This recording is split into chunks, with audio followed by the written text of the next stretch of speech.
¿Cuántas veces dijimos durante 2020 y 2021 que tendríamos que aprender las lecciones que nos dejaba la pandemia?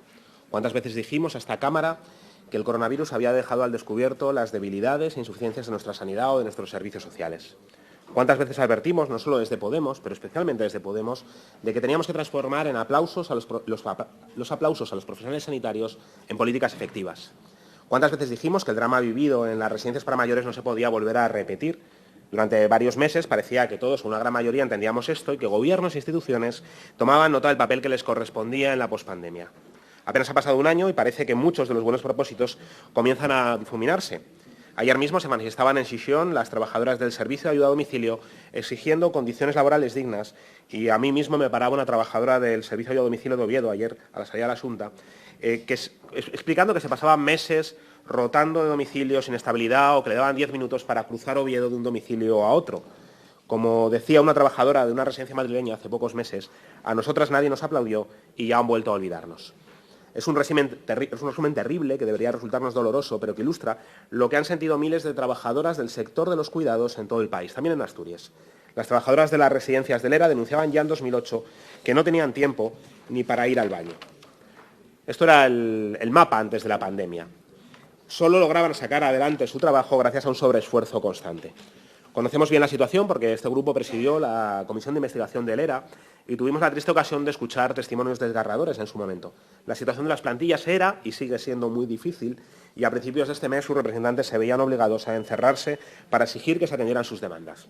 Como única respuesta, la gerente del ERA les decía que todo estaba bien, que las plantillas eran adecuadas y que no había ningún problema en el ERA, como si la gente se encerrase por gusto o a pasar el rato para exigir mejoras laborales. La gente quiere trabajar, pero en unas condiciones razonables que permitan atender adecuadamente a los residentes, que es la principal demanda del sector sociosanitario. Estamos terminando 2021. ¿Aprendimos bien la lección de la pandemia? El informe de Actuar COVID, cuya redactora principal fue María Victoria Zunzunegui, identificó 10 problemas de las residencias para mayores que eran previos a la pandemia y que habían incrementado la vulnerabilidad de los centros.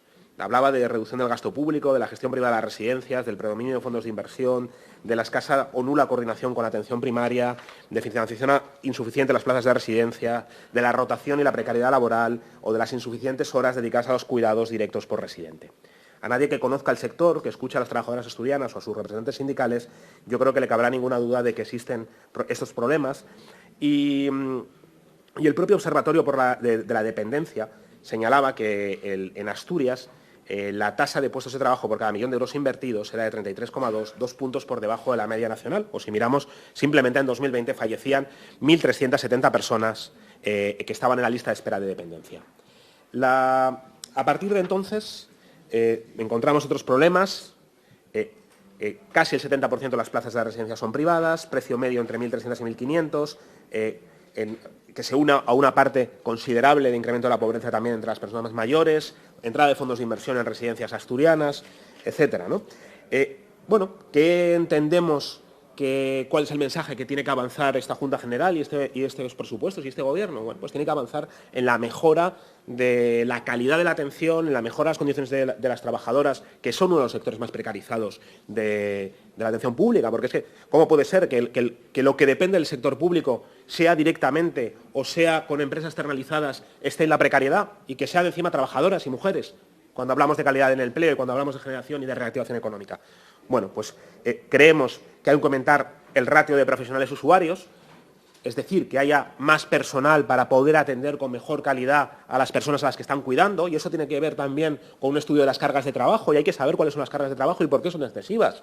Porque si no, lo que se está dando es una mala atención y lo que se produce, y lo que vimos aquí en el informe COVID, cuando hicimos la comisión de estudio después de la primera hora de la pandemia, decían, claro, es que si no se les puede atender, pues ahí empiezan las malas praxis y empieza que la persona mayor está en su habitación sola o que no se le puede atender correctamente o que se levanta a las 5 de la mañana, se llegó a decir, para que se le pueda bañar o darle el desayuno o vestir al principio de la mañana, ¿no? Estas cosas suceden cuando no hay un porcentaje adecuado de trabajadores y trabajadoras, ¿no?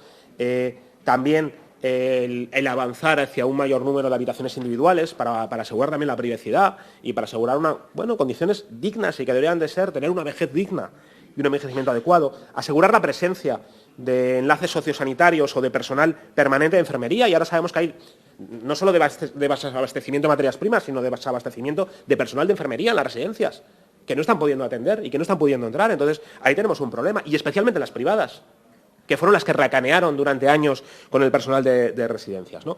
Y esto tiene que ver con algo que llamamos que es la longitudinalidad, que es básicamente que la misma persona te atienda durante el tiempo. Que no venga un día Marta, otro día María y otro día Juan, porque se empeoran los vínculos, se desconoce al paciente y eso termina provocando una polimedicación, y por eso tenemos una vejez que está con psicofármacos, que está con exceso de medicamentos y que está sin contacto y con el aislamiento social, ¿no? Pues esto se consigue con mayor personal y con mayores medios en este sentido. Con lo cual, esto es lo que pedimos, mejora en su conjunto, caminar en una línea que reconozca lo que sucedió en la pandemia para avanzar y que se dignifique también el sector de los cuidados sin regatear en que las personas mayores puedan finalizar sus vidas con dignidad. Gracias.